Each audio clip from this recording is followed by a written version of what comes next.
من أنا من أنا من أنا لولاكم كيفما حبكم. Assalamualaikum warahmatullahi.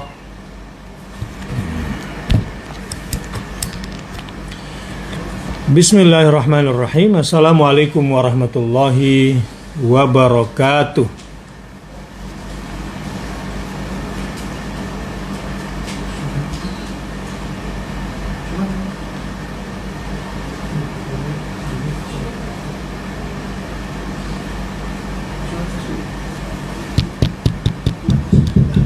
Maaf. Bismillahirrahmanirrahim. Assalamualaikum warahmatullahi wabarakatuh. Berjumpa kembali bersama saya dalam program Kuliah Semangat Pagi. Semangat pagi adalah kalau Allah Subhanahu wa ta'ala telah merezekikan kepada kita apapun bentuknya, lalu kita syukuri. Misalnya tidak cukupnya sarapan hari ini atau kurang istimewanya sarapan hari ini, namun kita mengatakan alhamdulillah ala kulli hal, maka akan memulai harinya dengan penuh semangat. Nah, identik dengan kuliah semangat pagi kita, tema hari ini adalah rotinya Rasulullah Sallallahu Alaihi Wasallam. Nah, kalau kita barangkali roti ini nasinya kali ya, artinya sebagai makanan pokoknya Rasulullah Sallallahu Alaihi Wasallam. Bismillahirrahmanirrahim. Innal hamdalillahi nahmaduhu wa nasta'inuhu wa nastaghfiruh wa na'udzu billahi min syururi anfusina wa min sayyiati a'malina. May yahdihillahu fala mudilla lahu wa may yudlilhu fala hadiyalah.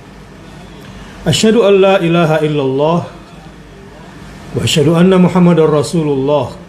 Allahumma salli ala Muhammad wa ala ali Muhammad. Subhanaka la ilma lana illa ma 'allamtana innaka antal alimul hakim. Allahumma ati nufusana taqwaha zakkiha anta khairu man zakkaha anta waliyuha wa maulaha. Allahumma inna nas'aluka al-huda wat-tuqa wal-afafa wal-ghina. Allahumma anfa'na bima 'allamtana wa 'allimna ma yanfa'una warzuqna 'uluman tanfa'una fid dini wa dunya wal akhirah. Rabbana zidna 'ilma. Rabbana atina min ladunka rahmah wa hayyi' lana min amrina rasyada. Wa sallallahu ala nabiyyina Muhammad walhamdulillahi rabbil alamin. Kalau kemarin kita membahas tentang makannya Rasulullah Sallallahu Alaihi Wasallam, nah hari ini kita akan membahas lebih spesifik tentang rotinya Rasulullah Sallallahu Alaihi Wasallam. Kita harus bersyukur kepada Allah lewat kitab Syama'il Al-Muhammadiyah ini yang dikumpulkan oleh Al-Imam Tirmidzi, sehingga pada akhirnya kita lebih dalam mengenal kepribadian agung Nabi Sallallahu Alaihi Wasallam sampai ke dapur-dapurnya, ya. Dan karenanya kepada Imam Tirmidzi rahimahullah kita berterima kasih karena sudah mengumpulkan sekaligus memudahkan kita dalam rangka ittiba kepada Nabi Sallallahu Alaihi Wasallam, untuk mencontoh Nabi Sallallahu Alaihi Wasallam. Sebab kalau kita ini tidak mencontoh Nabi, maka selera kita nanti akan liar, apalagi soal pola makan dan barang-barang yang kita makan. Terutama tentu dari sisi kesederhanaan Rasulullah Sallallahu Alaihi Wasallam dalam makan. Sebab makan itu bukan untuk hidup. Maksud saya, hidup itu bukan untuk makan, tapi makan itu untuk hidup. Tapi hidup bukan sekedar untuk hidup. Hidup itu untuk mengabdi kepada Allah Subhanahu wa ta'ala. Jadi kalau kita bicara rotinya Rasul nanti lebih spesifik, tahan dulu bagaimana cara kita menilai. Tetapi yang paling benar adalah coba sesuaikan akselerasi cara berpikir kita atau gaya berpikir kita dengan filosofi hidup Nabi SAW, terutama dalam memandang makanan dan melihat roti. Sampailah kita nanti pada sebuah kesederhanaan dan apa yang disebut dengan nikmat makanan itu. Bayangkan kalau kita setiap hari makanan itu di dunia ini adalah yang mahal, yang kita sukai, dan kemudian kita terus berusaha untuk lebih enak lagi, lebih bagus lagi, lebih mahal lagi. Akhirnya kita akan menjadi para penyembah perut. Ya, berbeda halnya dengan mereka yang menjaga kesederhanaan makan, apalagi yang rajin puasa. Kalau yang gak rajin puasa biasanya selalu sibuk dengan lauk. Tapi kalau yang rajin puasa, wah, dengan makan sederhana saja, ketika berbuka mungkin dia sudah merasakan puasnya. Tapi kalau nggak rajin puasa, pengen nambah lagi porsinya, pengen lebih enak lagi dari sebelumnya, pengen lebih mahal lagi makanannya, akhirnya kurang puas. Yang dia beli bukan makanannya, tetapi kenyamanannya. Nggak puas, dia beli lagi ruangan makanannya. Nggak puas, dia beli lagi gengsinya. Sehingga bisa berjuta-juta makannya. Ini ketika sudah keluar konsep makan dengan tujuan daripada makan itu sendiri. Nah, hari ini kita akan belajar dari kesederhanaan Nabi Sallallahu Alaihi Wasallam. Karena dari 8 hadis yang akan kita pelajari di bab 23, di bab 25 dari hadis 142 sampai dengan hadis 150. Jadi ada 8 hadis yang kita bahas, tapi mungkin hari ini kita akan bahas 2 hadis saja. Yang akan dibahas di sini adalah tentang bahan rotinya Rasulullah Sallallahu Alaihi Wasallam. Ya, tentang bahannya. Kita perlu mengetahui apa sih bahan rotinya Rasulullah Sallallahu Alaihi Wasallam. Yang mewahkah? Dari beraskah? Dari gandumkah? Kemudian yang kedua juga cara pembuatan roti pada masa Rasulullah Sallallahu Alaihi Wasallam. Dan yang ketiga, tempat rotinya Rasulullah Sallallahu Alaihi Wasallam. Yang keempat, tempat makannya Rasulullah Sallallahu Alaihi Wasallam. Seputar itu di bab ini akan dibahas. Tidak sabar kita akan masuk kepada hadis yang pertama, yaitu ke 133. Bismillahirrahmanirrahim. Qala haddatsana Muhammad ibnul Musanna wa Muhammad ibnu Basyarin qala haddatsana Muhammad ibnu Ja'farin qala haddatsana Syu'batu an Abi Ishaq qala sami'tu Abdurrahman ibn Yazid yuhadditsu anil Aswad ibn Yazid an Aisyah annaha qalat ma syabi'a alu Muhammadin sallallahu alaihi wasallam min khubzis sya'iri yaumaini mutatabi'aini hatta qubida Rasulullah sallallahu alaihi wasallam.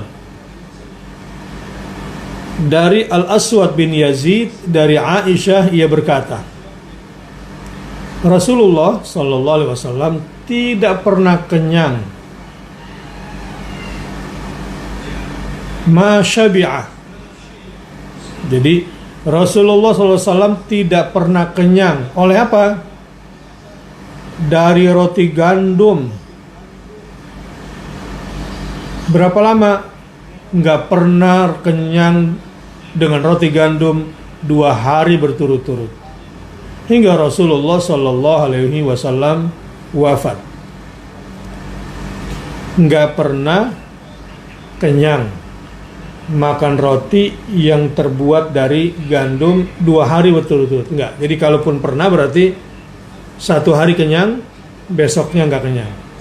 Mungkin 1 hari kenyang, besoknya enggak kenyang. Artinya tidak selalu mengkonsumsi sampai kenyang roti gandumnya.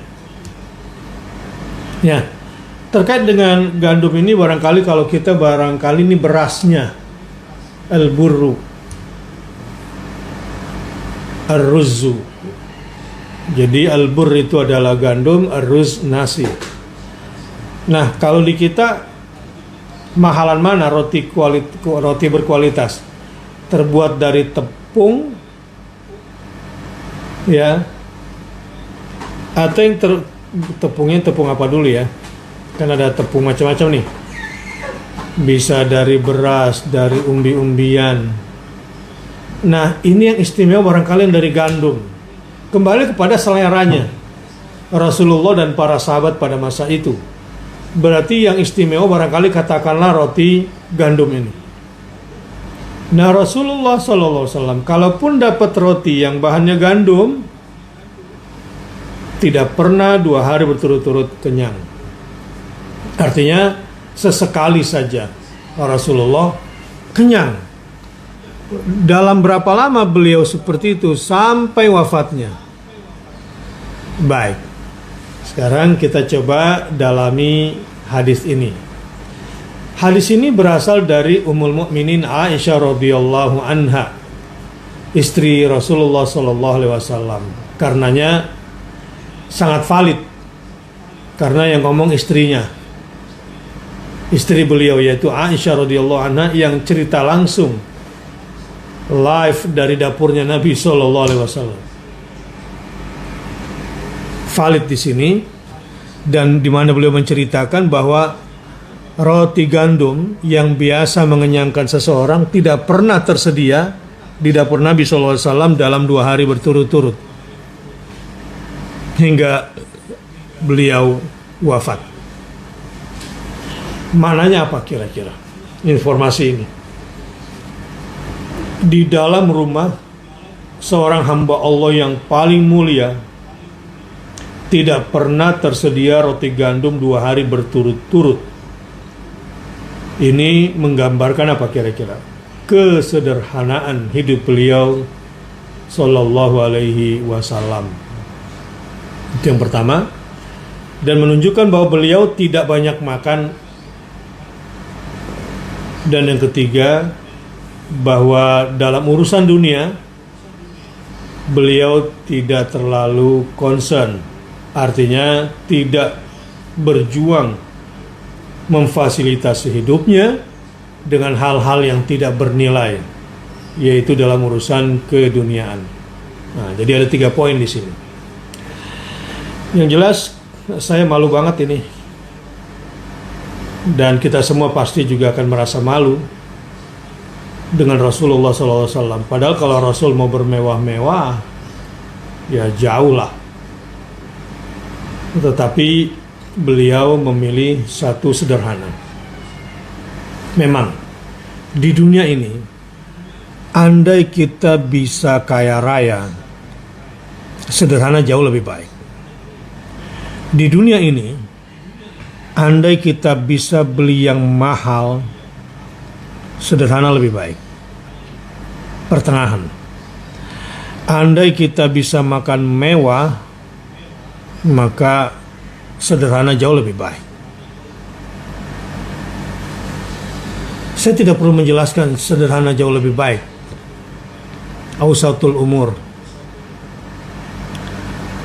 Karena ini perkara yang membuat kita tidak perlu atau tidak tertekan, tidak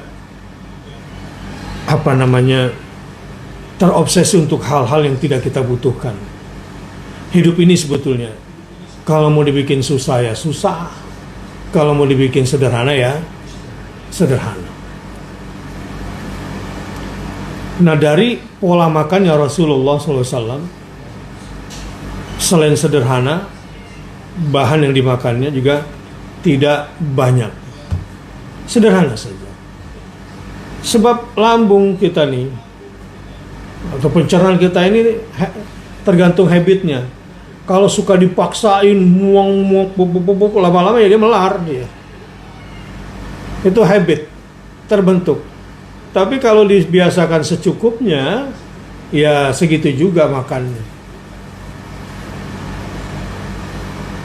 Maka kembali kepada kita, ada orang kenyang dengan hal-hal yang sedikit dan sederhana, ada orang yang tidak kenyang dengan hal-hal yang sederhana.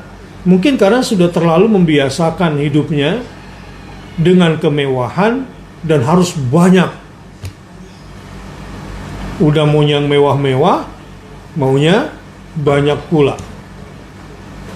Nah, Rasulullah Sallallahu Alaihi Wasallam tidak membiasakan dirinya bermewah-mewah dalam makanan dan tidak memperbanyak-banyak makanan dalam makan. Baik yang belum dimakan tidak terlalu banyak macamnya, begitu juga yang dimasukkan ke dalam perutnya tidak banyak yang masuk. Dan ini menggambarkan sisi yang ketiga tentang betapa tidak terlalu bernilainya dunia dan tidak memberikan peluang besar kepada dunia untuk menguasai perutnya. Nah, sahabat-sahabat yang berbahagia, dalam hal seperti ini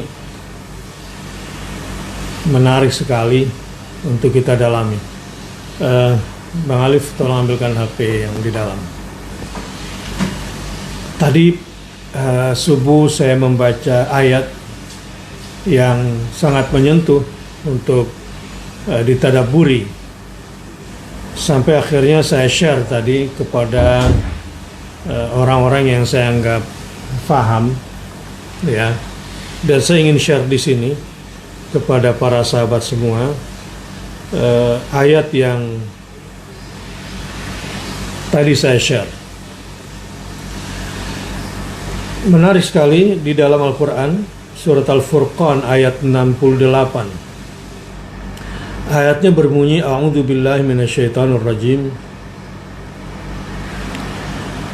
Walladzina la yad'una ma'allahi ilahan akhar wa la yaqtuluna an-nafsa allati harramallahu illa bil haqq wa la yaznuna wa man yaf'al dzalika yalqa athama.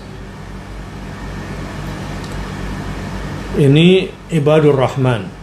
Di antara kriterianya adalah mereka-mereka yang tidak menyeru bersama Allah sesembahan yang lain. Artinya dia tidak musyrik. Setelah itu wala yaqtuluna nafsal lati harramallah. Yang kedua, dan dia tidak membunuh jiwa yang dimuliakan oleh Allah. Dilarang membunuhnya kecuali dengan cara yang hak. Dan yang kedua, yang ketiga, wala yaznuna, dan dia tidak berzina. Wa may yaf'al dzalika yalqa athama, dan barang siapa yang melakukan itu semua maka akan tertimpa dosa besar. Jadi menariknya pada ayat ini, bahayanya orang yang tidak bergantung kepada Allah. Artinya kalau tidak bergantung kepada Allah, kepada hawa nafsu, dan hawa nafsu biasanya ke dunia. Nah, orang duniawi itu hidupnya faghayatut ta'alluqi bi ghairillahi syirkun wa ayyud'a ma'hu ilahun akhar. Orang yang hidupnya biasanya tidak bergantung kepada Allah, lalu bergantung pada siapa? Mengikuti hawa nafsunya.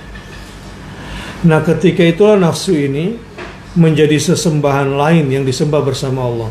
Salat tapi penghamba hawa nafsu. Salat tetapi penghamba perut.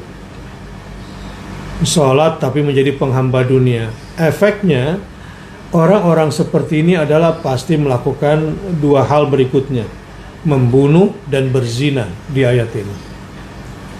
Karena wala yaqtuluna an-nafsal lati harramallahu illa bil haqqi wala yaznun. Ibadur Rahman itu tidak menyembah selain Allah, makanya mereka tidak membunuh dan mereka tidak berzina. Jadi semua itu bermula dari makan. Artinya mencintai dunia berlebihan itu ujung-ujungnya adalah musyrik. Musyrik kemudian membunuh, setelah itu kemudian berzina. Dan semua kecintaan kepada diri dunia itu dimulai dari makan. Coba ditanya orang yang pergi ke kantor, kalau ditanya mau kemana, nah, ya cari makan. Sampai kepada pengemis, ketok-ketok jendela mobil, dia bilang begini nih, cari makan. Tapi yang diminta uang. Padahal ketika dikasih misalnya beras, dia tuh kurang bahagia. Tapi ketika dikasih uang yang harganya lebih rendah daripada sekilogram beras, dia sangat bahagia. Nah, makan dan sampai kepada hawa nafsu dan gaya hidup ini sangat erat kaitannya. Disinilah Rasulullah SAW menjaga diri termasuk keluarganya.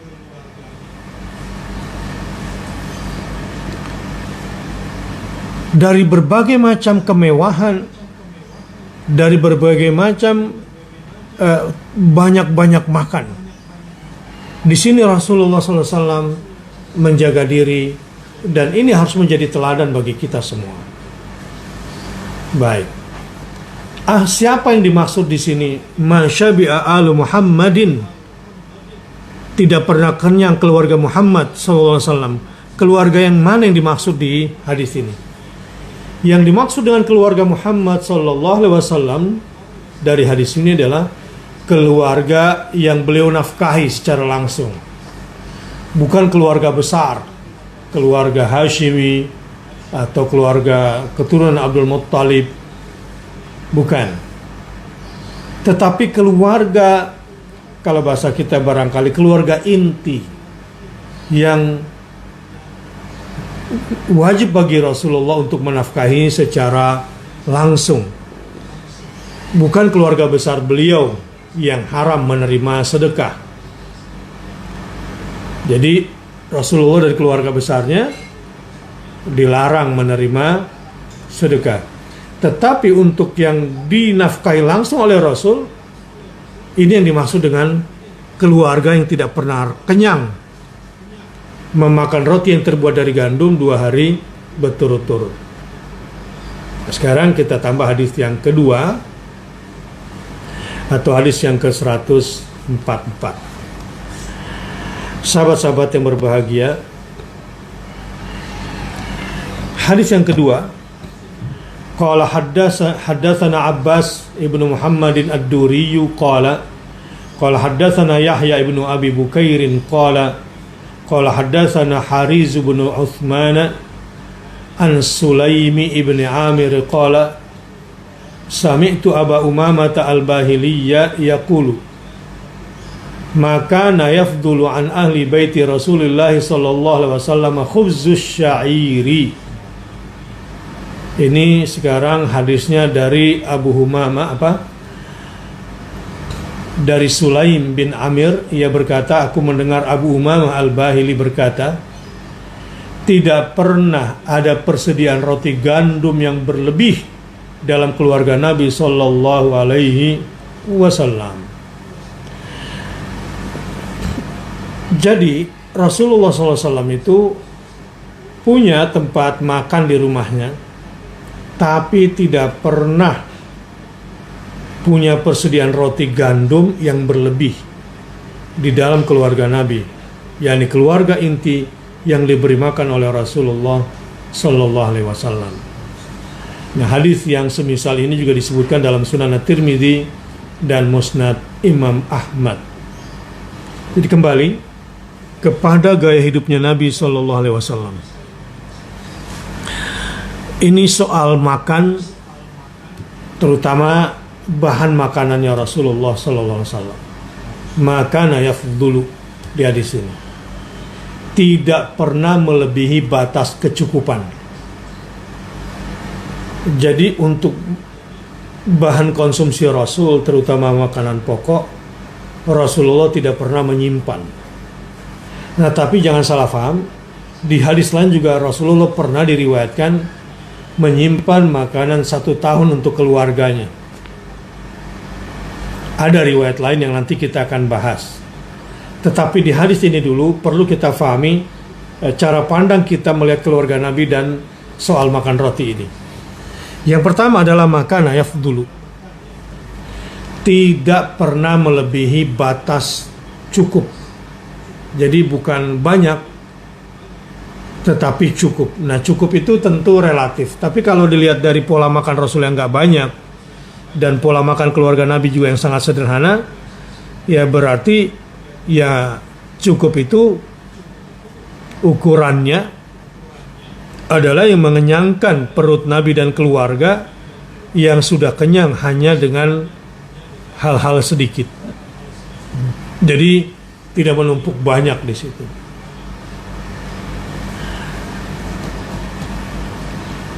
Hadis 144 yang kita bacakan nomor 2 tadi ini semakna dengan hadis lain yang diriwayatkan oleh Tirmidzi. Kana Nabi sallallahu alaihi wasallam la yaddakhiru syai'an li ghadin. Nah, batas yang disimpan Nabi sallallahu alaihi wasallam di rumahnya adalah seperti ini. Nabi sallallahu alaihi wasallam tidak pernah menyimpan sesuatu apapun untuk esok hari. Jadi cadangan roti gandum kalaupun ada di rumahnya hanya cukup habis dimakan untuk hari ini, tidak untuk sampai besok. Sementara dalam Sahih Bukhari disebutkan bahwa Aisyah radhiyallahu anha berkata, "Satu hari datang seorang wanita bersama 2 putrinya menemuiku untuk meminta sesuatu. Namun kata Aisyah, aku tidak mempunyai apa-apa selain sebutir kurma." Jadi ada ibu dengan 2 anak gadisnya minta makan kepada Aisyah, sementara Aisyah hanya punya 1 butir kurma. Kata Aisyah, lalu aku berikan kepadanya. Jadi punya 1 butir saja, bayangkan keluarga Nabi ini. Yang 1 butir ini adalah bagian daripada makanan pokok. Jadi kurma bagi keluarga Rasul juga makanan pokok setelah roti. Dan punya 1 butir. Apa yang terjadi? Lalu wanita itu diberikanlah kurmanya oleh Aisyah. Aku berikan kepadanya kepada Aisyah, kata Aisyah. Lalu wanita itu membagi kurma itu menjadi 2 bagian untuk kedua putrinya. Dan tidak memakan sedikit pun untuk dirinya. Jadi ibu dapat 1 kurma dari Aisyah radhiyallahu anha, dipotek 2, lalu 2 anak gadisnya diberikan kurma itu, dan si ibu tidak dapat jatah di situ. Lalu wanita itu berdiri untuk segera pergi. Udah. Jadi setelah membagi 2 makanan itu, si ibu tidak meminta lagi kepada Aisyah radhiyallahu anha untuk jatahnya. Pergi. Bayangkan, ini bukan pengemis yang sesungguhnya ingin mencari uang. Kita sering lihat kan, orang-orang yang memang hidupnya udah kaya bahkan masih minta aja. Ini contoh ibu yang betul-betul mencari makan untuk 2 orang putrinya. Dan setelah masing-masing makan, dirinya tidak dapat, dia senang. Dan dia cepat pergi. Ini kondisi kedua dari kisah ini. Lalu wanita itu berdiri untuk segera pergi. Saat itulah Nabi SAW datang kepada kami. Kata Aisyah, lalu aku kabarkan masalah itu. Diceritain peristiwa yang tadi terjadi di hadapan matanya. Apa kata Rasul SAW? Siapa yang memberikan sesuatu kepada anak-anak ini, maka mereka akan menjadi pelindung dari api neraka baginya. Ya, hadisnya, faqala man ibtuliya min hadhil banati bi syai'in kunna lahu sitran minan nar. Barang siapa yang diuji ya dengan dua perempuan seperti tadi itu, min hadhil banat bi syai'in min kunna lahu sitran minan nar, maka dua anak ini yang diberi makan saat ibu sedang diuji, maka dua anak ini akan menjadi pelindung baginya dari siksa api neraka di akhirat kelak. Jadi begini, berarti si ibu ini memang tidak ingin berlebih-lebihan. Yang penting menjadi kewajibannya cukup memberi makan dan mendidik anak perempuannya, juga tidak menjadi anak yang serakah. Nah, disinilah pelajaran bagi ibu-ibu nih kadang-kadang. Saking sayangnya sama anak-anaknya, malah mendidik salah pada anak-anaknya. Disuruh makan, makannya harus banyak.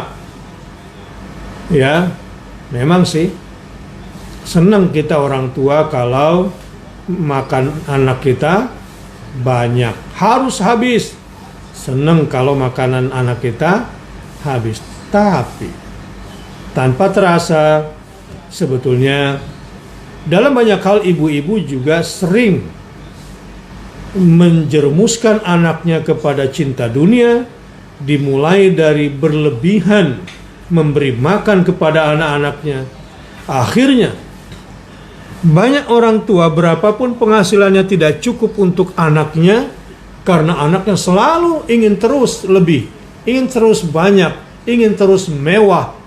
Akhirnya ikut kebiasaan yang diajarkan orang tuanya. Akhirnya membeli kenyamanan, membeli ruang makan, akhirnya membeli kemewahan. Disinilah orang tua yang jahat itu menjerumuskan anaknya, sehingga anak ini menjadi pecinta dunia akibat sayang yang berlebihan dari orang tua kepada anaknya. Apalagi ketika, kalau dari hadis ini, dia terus melakukan itu, maka bukanlah anaknya menjadi pelindungnya dari siksa neraka, tetapi sebaliknya, anaknya akan menjadi bahan bakar neraka yang akan membakar ibunya, yang akan membakar ayahnya. Jadi bagaimana kira-kira ibrah yang harus kita ambil dari hadis ini? Janganlah juga terlalu berlebihan memberikan konsumsi kepada anak. Satu, yang penting halal.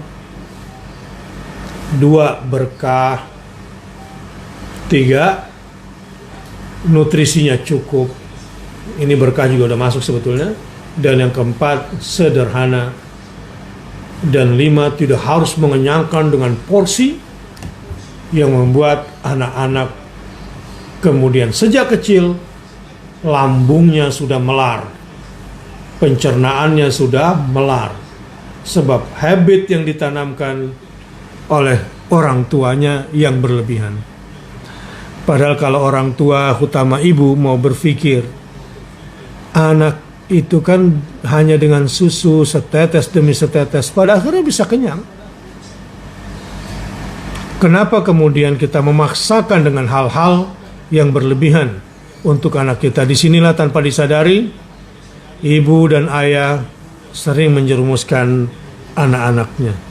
Dan semoga setelah kita mendengar hadis ini, lihat cerita bagaimana ibu yang meminta hanya dapat satu kurma dibagi kepada dua orang anaknya, dan tidak minta sedikit pun dari anaknya, dan tidak mengurangi jatah anaknya walaupun dia sendiri sangat lapar. Nah, ibu seperti ini, kata Rasulullah Sallallahu Alaihi Wasallam, akan terlindungi dari api neraka, dan yang melindungi adalah anaknya yang dikenyangkannya dengan cara sederhana dan tidak menuntut terlalu berlebihan, walaupun belum mencukupi tentunya pada saat itu. Sahabat-sahabat yang berbahagia, hadis 144 ini secara zahir kelihatannya bertentangan maknanya dengan hadis yang menjelaskan bahwa Rasulullah SAW memberikan keluarganya nafkah selama setahun. Jadi ada riwayat seperti itu. Hadis bahwa Rasulullah SAW dalam riwayat Muslim seperti ini. Fakana yunfiqu ala ahlihi nafaqata sanatin. Dan Rasulullah pernah memberikan yunfiqu ala ahlihi, berinfak, memberikan makanan, memberikan nafkah kepada keluarganya, nafaqata sanatin, menyimpan hak nafkah anaknya, keluarganya maksudnya selama 1 tahun. Wa ma baqiya yaj'alhu fil qura'i was-silahi uddatan fi sabilillah. Ya. Dari faid tersebut beliau memberi nafkah kepada keluarganya selama setahun. Selebihnya beliau berikan untuk persiapan kendaraan dan persenjataan dalam jihad fi sabilillah. Hadis riwayat Muslim. Nah, kalau dalam riwayat Abu Daud, yunfiqu ala ahlihi quta sanatin. Yunfiqu ala ahlihi quta sanatin. Jadi makanan pokok selama 1 tahun disimpan untuk keluarganya. Kalau dalam riwayat Muslim, nafaqata sanatin, nafkah untuk 1 tahun. Jadi berarti yang disimpan oleh Rasul ini adalah al-qut, katakanlah makanan pokok yang bisa disimpan selama 1 tahun. Nah, bagaimana menggabungkan? Katanya Rasul tidak pernah menyimpan makanan sampai besok. Tapi kenapa di sini diriwayatkan dalam riwayat Muslim bahwa Rasulullah pernah menyimpan untuk selama 1 tahun? Nah, kita lihat bagaimana ta'lil para ulama dalam melihat hadis ini, supaya kita nggak ngarang nih, karena nggak pakai ilmu, sehingga malah membenarkan, oh boleh dong kalau gitu kita menyimpan selama 1 tahun. Ya nggak dilarang, tapi fahami dulu runutan hadisnya. Sebab yang paling penting di sini bukan cuma roti dan berapa banyak kita simpan, tapi mindsetnya, filosofisnya dulu kita fahami. Apa kata Ibnu Hajar al-Asqalani? Menggabungkan hadis Nabi dengan menukil pendapat Ibnu Daqiq al-Aid bahwa menyiapkan nafkah setahun adalah untuk keluarganya, dan hadis tentang bahwa Nabi tidak menyimpan untuk esok hari ini terkait dengan pribadi atau untuk dirinya sendiri. Ini kalau versi Ibnu Hajar dalam kitab Fathul Bari, dalam menggabungkan 2 hadis. Jadi untuk keluarganya Rasulullah pernah menyiapkan selama 1 tahun, tapi untuk dirinya sendiri tidak pernah menyimpan sampai esok hari. Nah, sekarang saya mengambil ibrahnya. Pelajarannya begini. Saya sebagai seorang ayah harus bertanggung jawab di hadapan Allah dalam menjamin keluarga saya, karena keimanan mereka yang tidak sama dengan saya, karena kemampuan mereka yang tidak sama dengan saya survivalnya, karena kemampuan mereka dalam mencari dalam 1 tahun tidak sama dengan saya. Bahkan maksud saya di sini berarti saya harus menjamin keluarga saya sebagai seorang pemimpin keluarga. Nah, itu yang dilakukan oleh Rasul. Tapi sebagai pribadi dengan tingkat keimanan dan ketawakalan kepada Allah, dengan kemampuan survival yang tinggi, kemampuan bertahan yang bagus, dan kemampuan mencari yang tidak sulit, maka buat apa menyimpan makanan sampai esok hari? Nah, sampai di sini begini cara pandang Ibnu Hajar dalam melihat hadis Nabi yang terkesan bertentangan. Untuk dirinya tidak pernah menyimpan roti sampai besok, tapi untuk keluarganya pernah disiapkan selama untuk 1 tahun. Tapi ingat, harta yang mana yang dipakai Rasul, ikuti dulu. Ya, bukan gaji kita disimpan, ditabung untuk 1 tahun, nggak begitu. Ini ada harta fai, ya, perolehan bukan dari penghasilan reguler. Memang di sini ada bonus besar. Ulama lainnya berpendapat terkait Nabi menyimpan bahan pokok dan tidaknya adalah sesuai dengan kondisi yang ada. Jadi, kalau kondisinya memang sedang pacaklik dan membutuhkan persiapan untuk ke depan, ya memang wajar. Tapi dalam kondisi aman, maka ya Rasulullah tidak melakukan itu. Kalau sekarang kira-kira Indonesia sedang resesi nggak? Ya sebetulnya kalau mau jujur, bagaimana negara tetangga ini sudah resesi. Tapi mereka terbuka, kita belum terbuka. Ya. Karenanya dalam kondisi resesi ekonomi seperti ini, para suami harus bekerja keras. Para orang tua juga harus siap menjamin, terutama ya pemangku amanah di negeri ini wajib bekerja keras menjamin kebutuhan pokok rakyat atau masyarakat. Tapi jangan ngutang lagi.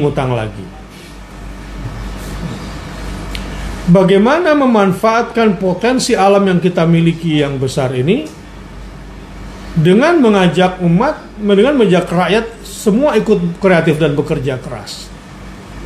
Tetapi dengan catatan para pejabatnya juga jangan terus berhidup mewah, apalagi mengeruk harta negara untuk kekayaan sendiri dan kepentingan kelompoknya sendiri. Nah,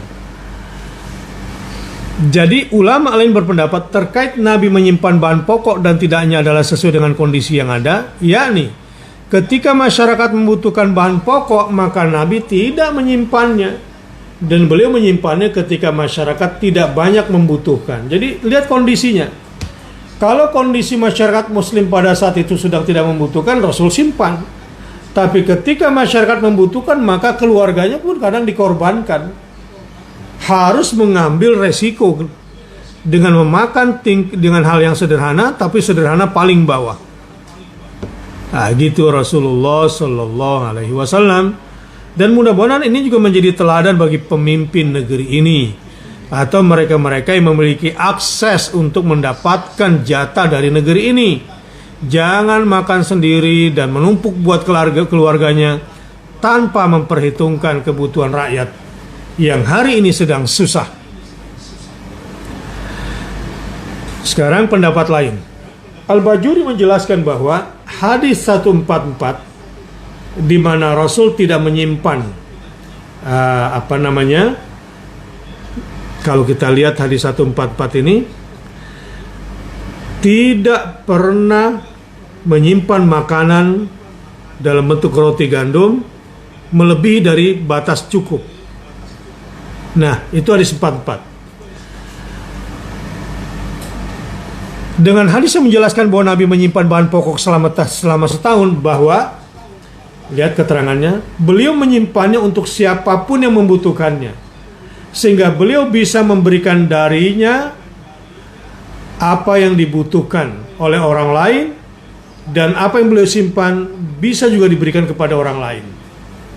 Nah, ini kalau menurut Al-Bajuri dalam Al-Mawahib Al-Laduniyah Al-Syama'il Al-Muhammadiyah. Disimpan memang jatah untuk keluarganya, tapi ketika rakyat membutuhkan atau masyarakat membutuhkan, ya diserahkan dan mengambil resiko buat keluarganya sendiri agar mengkonsumsi dengan yang sederhana tapi tingkat yang paling rendah. Dan menurut keterangan lain bahwa yang beliau simpan untuk setahun telah habis faktanya sebelum setahun. Karena memang beliau berikan kepada yang membutuhkan. Nah, ini dapat dilihat dalam kitab Al-Minhaj Syarah Sahih Muslim bin Hajjaj An-Nawawi.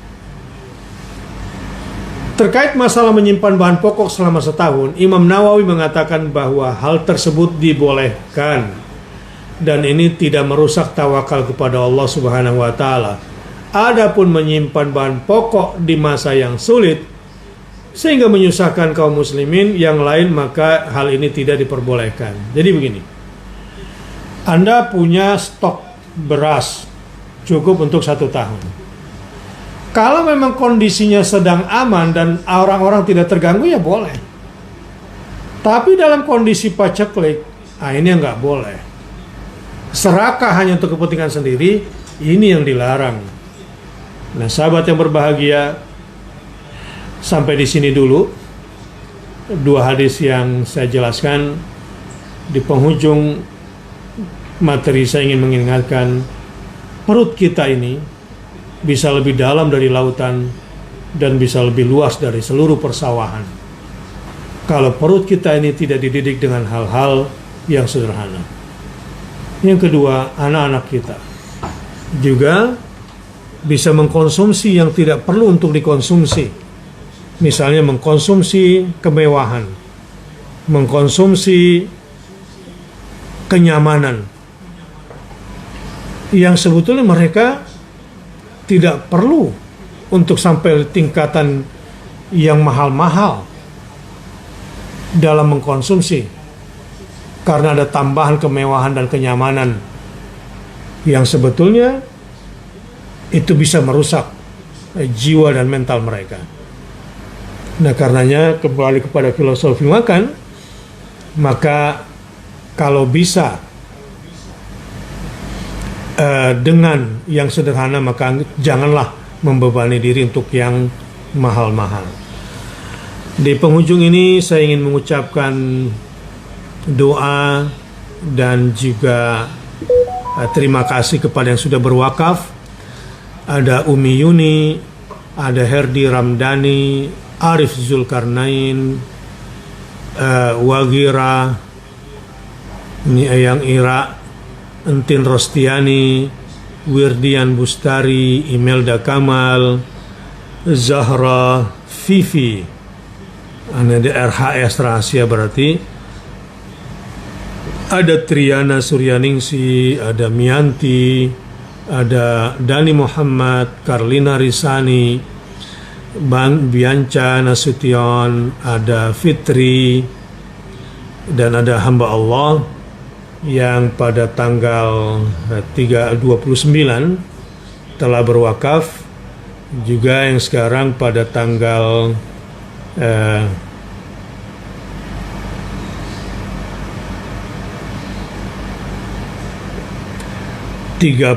Agustus, pada tanggal 28 Agustus yang belum sempat saya bacakan, yang sudah berwakaf Quran ada Rahima Salma, ada Bunda Sari, ada Neneng Nur Hayati, Evi Roswita Pane, Emi Rojana, ada Widya, ada Nur Aini Purnamaningsi, Imam Baihaqi, Arfilani Laurawati, ada Lina Herlina, Tanti Fitria, Sridianti, Fatimah Harahap, Dina Widyastuti, Ilham Kurniawan, Uti Herlambang, Abdurrahman, Sesi, Wewen, Bunda Wewen, Deva Asni, Dia Sundarti, ada Laksmi, ada Putri R. Munir, Ripto, ada Siti, ada Diana Fitri, Mahardika Dayani, ada Nur Fatimah,